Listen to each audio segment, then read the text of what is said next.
ভালো স্বামীর 5টি চিহ্ন থাকে। আপনার স্বামীর মধ্যে যদি এই 5টি চিহ্ন থাকে তাহলে বুঝে নেবেন যে আল্লাহর পক্ষ থেকে আপনার জন্য এই স্বামীকে নিয়ামত স্বরূপ আপনার কাছে পাঠানো হয়েছে বা আপনার জন্য আল্লাহ কবুল করেছে।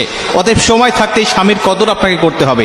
আর স্বামীরা যারা শুনছেন, আপনার মধ্যে যদি এই 5টি গুণ না থাকে তাহলে আজকে থেকে ট্রাই করেন আপনার ভিতরে, আপনার জীবদ্দশা এই 5টি আমল আপনার ভিতরে নিয়ে আসবেন, এই চিহ্ন আলামতগুলো আপনার মধ্যে নিয়ে আসবেন। তাহলে দুনিয়াতেও সুখী থাকতে পারবেন ইনশাআল্লাহ। আশা করা যায় পরকালেও আল্লাহ পাক আপনাদের স্বামী স্ত্রীকে জান্নাতের মধ্যে একই সাথে রাখবেন ইনশাআল্লাহ।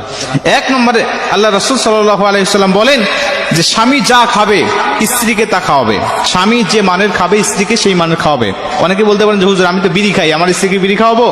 না, এটা করা যাবে না। নিজেও খাবেন না, স্ত্রীকেও তো হারাম জিনিস খাওয়ানো যাবে না। অতএব আপনি যে মানের খাবেন এই মানের খাবার স্ত্রীকে খাওয়ানোর চেষ্টা করবেন ইনশাআল্লাহ। 2 নম্বরে আল্লাহ রাসূল সাল্লাল্লাহু আলাইহি ওয়াসাল্লাম বলে স্বামী যে মানের পোশাক পরিধান করবে ঠিক সেই মানের পোশাক স্ত্রীকেও পরানোর চেষ্টা করবে। আপনি যেমন দামি দামি পোশাক পরিধান করেন, আপনি স্ত্রীকে একদম কম দামি পোশাকগুলো কিনে দেন, এটা করা যাবে না। তার সাথে একটু সামঞ্জস্যতা রেখে তাকে সন্তুষ্ট করে তাকে আপনি পোশাক কিনে দিবেন। অনেক স্বামী আছে এরকম যে তারা মাসে মাসে ড্রেস নেয়, মাসে মাসে নতুন পোশাক নেয়, কিন্তু স্ত্রীকে বছরেও একটা দেওয়া প্রয়োজন মনে করে না। এমন কাজ করা যাবে না ভাই। আপনি যেভাবে নিচ্ছেন এর সাথে সামঞ্জস্যতা রেখে স্ত্রীকেও সন্তুষ্টমূলক আপনাকে দিতে হবে। এটা আপনার উপর দায়িত্ব। আপনি তো বিয়ে করেছেন, আপনার সামর্থ্যবান, আর সামর্থ্যবান হওয়ার কারণে আপনি বিয়ে করেছেন, অতএব আপনাকে দিতেই হবে, এটা আপনার উপরে দায়িত্ব। 3 নম্বরে আল্লাহ রাসূল সাল্লাল্লাহু আলাইহি ওয়াসাল্লাম বলেন ওই স্বামী সবচাইতে ভালো যে স্বামীটা স্ত্রীকে কখনো কটু কথা বলে না, কটু কথার দ্বারা আঘাত করে না। ঝগড়া বিবাদ লাগলে দেখবেন মানুষকে যদি মানুষ আঘাত করে লাঠি দিয়ে, তাহলে এই আঘাতটা কিছুদিন পরে মুছে যায়, ব্যথাটা মুছে যায়, ভুলে যায়। কিন্তু কথা দিয়ে যদি কোনো মানুষকে আঘাত করা হয়, এই কথাটা মাঝে মধ্যেই এমনটা যন্ত্রণা দেয়, এমন ভাবে মনে পড়ে যে যন্ত্রণাটা মানুষ ভুলতে পারে না।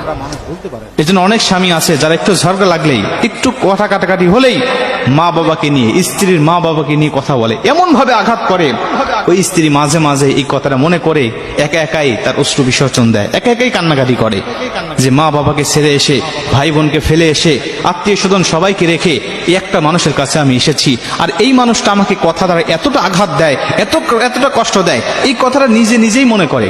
আসলে মুখটা লুকাইয়া কান্নাকাটি করা ছাড়া আর কোনো পথ থাকে না। অনেক স্বামী আছে তরকারিতে একটু স্বাদ কম হলে, লবণ কম হলে, ঝাল কম হলে মা বাবা 14 গোষ্ঠীকে উদ্ধার করে দেয়। এই কাজটা করা যাবে না।